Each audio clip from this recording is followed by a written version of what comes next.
Hey, welcome back to Door Talk. On today's episode, we have Mr. Cedric Calhoun. Once again, the DHI CEO President. Welcome, Cedric. Thank you for being with us. Thank you for having me, gentlemen. So today, you want to tell them what we're talking about today? Today, we're actually be talking about the DHI membership update. So a bunch of different things involved in that. And first off, we just want to know, what does the future of DHI look like? Oh, gentlemen, the future is bright. You got to wear shades. That's it. Man.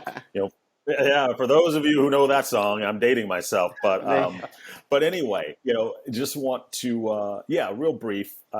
We've got about 4 strategic pillars that we're going to be focusing on over the next 3 to 5 years, and the first one is going to be expansion of membership and the membership value equation, right? And so, as a part of that, we're going to be looking at how do we engage, let's say like our member companies right now, how do we engage their individuals more? And that could be within education, that could be within certification, that could be within volunteer activities, but how do we engage the members that we have right now at a deeper level? We're also looking at how are we going to revive our local chapter involvement, because we know that through COVID, through succession, that people get burned out, and the leadership structures within some of the chapters has waned because the same people have been running those chapters for years and years and years. And how do we get that next level of individuals to take the leadership role, Right. To do things at the local level?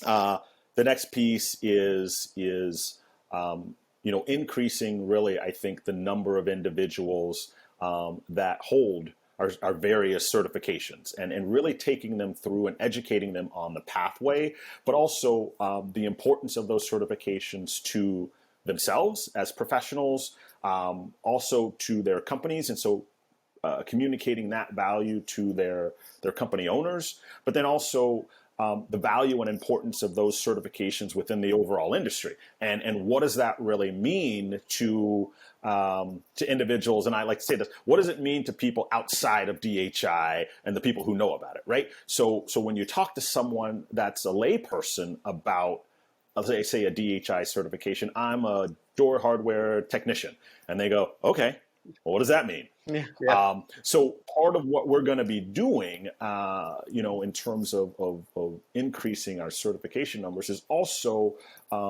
promoting what those certifications or what our certified professionals can do.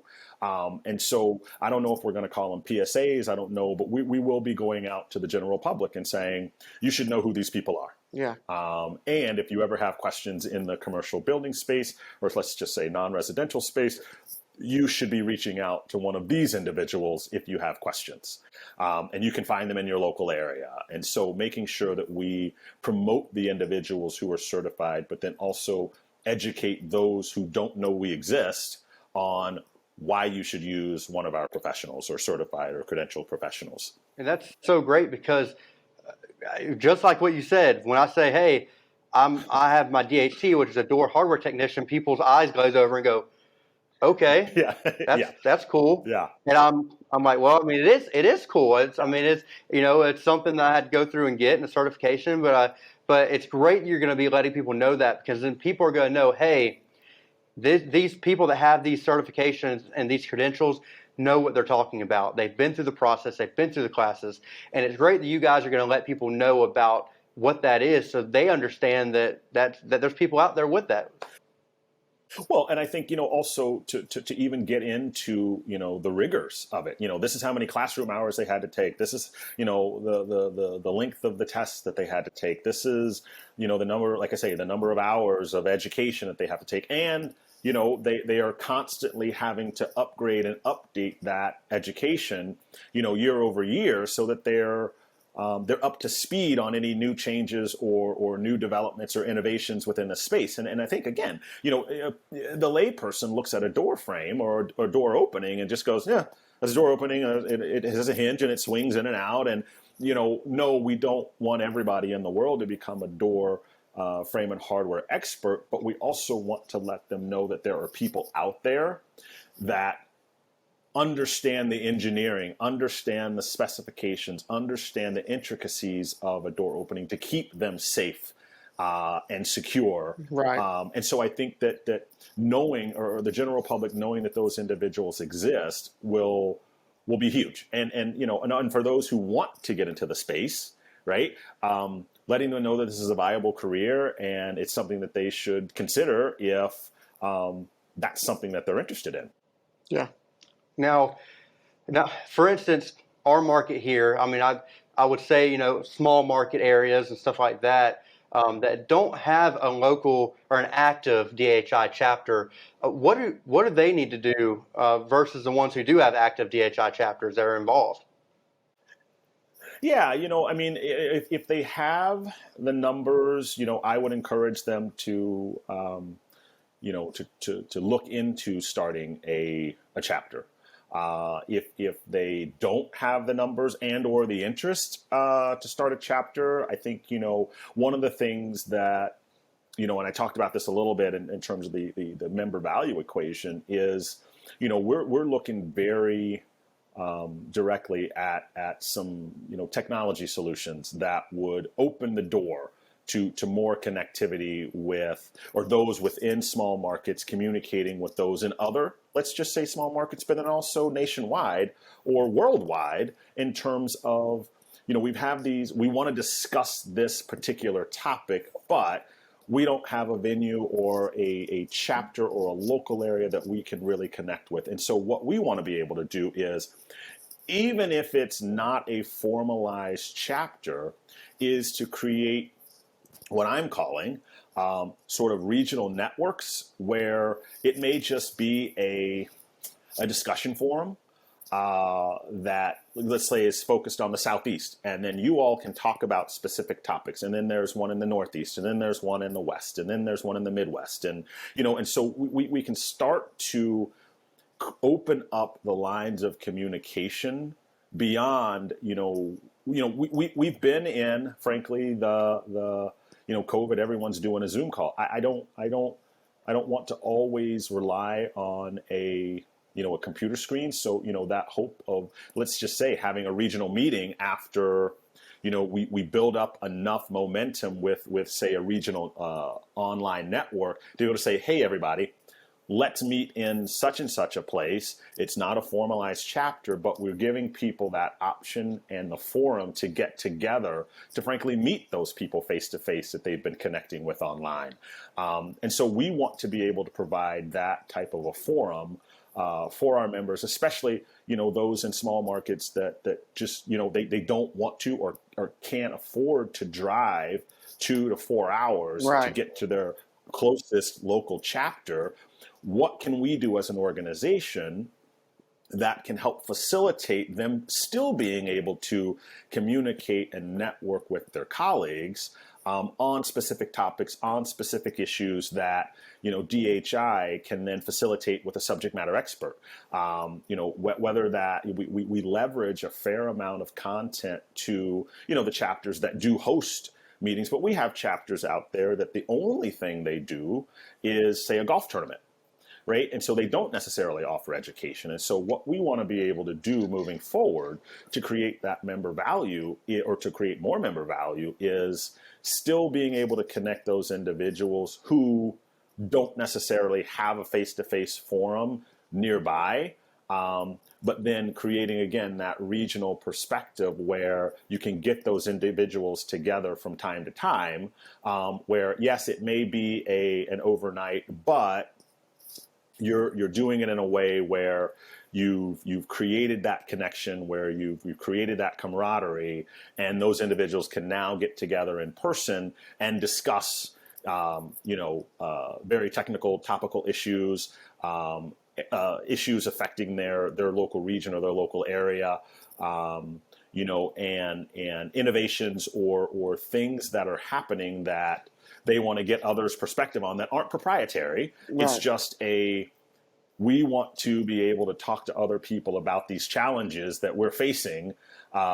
that live in the same place, that probably have the same challenges, and how they're overcoming those. And so we want to be the hub of that, that happening, and we want to be the provider of the platform and the forum to do that. And that's great, because that increases, you're able to push out more info that way. You're able to, have better communication that way. And, if you're talking about doing it nationwide and in every chapter or in every region, or whatever, then that's going to be huge. That's going to be huge to get that information out there.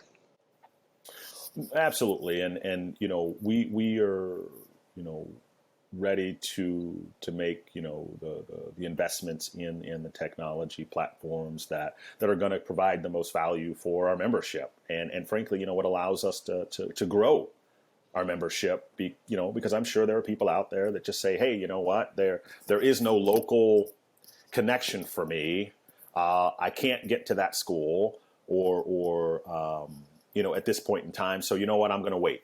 And being able to bring those individuals and bring some of that education that may be hosted or presented at the schools to the local level, or even if we do a webinar and then bring people together to discuss the topic later Right. on with the subject matter expert, that's another option that we can use to better educate and bring the education to our members, and not always having our members come to us for the education, right? So we're looking at a lot of different areas, especially in our education area, of how do we provide more education to more people, and it may be outside of schools, right? We may be breaking it down a bit further, and offering more education outside of schools or in between schools for folks who may not be able to get to a particular school. One of the other things we're looking at education-wise is, seriously looking at what pieces of our programs can we offer online that people can take, and then for the things that are face-to-face, that need to be face-to-face, that have to be face-to-face, creating a forum and an opportunity To for get them closer. those to occur. Yeah. So it's like, instead of, let's just say, for example, a 4-day school where 2 of those days can be done online and 2 have to be done face-to-face because it's hands-on, it reduces the cost, time out of the office, and gets you what you need, and so we're looking at ways that we can be more flexible with providing, again, like I said, more education to more people in more places, cost effectively, and more frequently. So just stay tuned and look for those things in 22, because they're definitely coming, and we're really excited about what the future of our education looks like. We know that we can do it online, but we know that some of it absolutely has to be hands-on. And so making sure that we create some sort of a hybrid model to provide that education in the best way possible, most efficient way possible, but highest quality as well. We don't want to give up our quality metrics here as it relates to our education. And so we're paying very close attention to make sure that we're upholding that standard as well. That's awesome.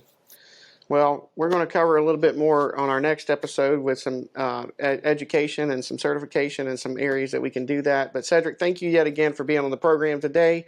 And do you have anything else that you want to cover? No, I just want to encourage folks to make sure they come to the DHI website, check out our education resources, and our education resource guide that'll take you through all of our education and all of our certification programs, and that way you can get a really good idea of where you are in terms of your learning, but also where you want to be as far as your education and potential certification is concerned. That's great. Well, and what we'll do, we'll post a link to that resource guide as well. Okay. It's a great tool to use, guys. I've actually looked at it all the time to see what classes I need to do in order to get to where I need to be at, or the certification I'm going for. And Cedric, again, thank you for your time today. We really appreciate it. And guys, you have a good one. We'll see you on the next episode. Thank you.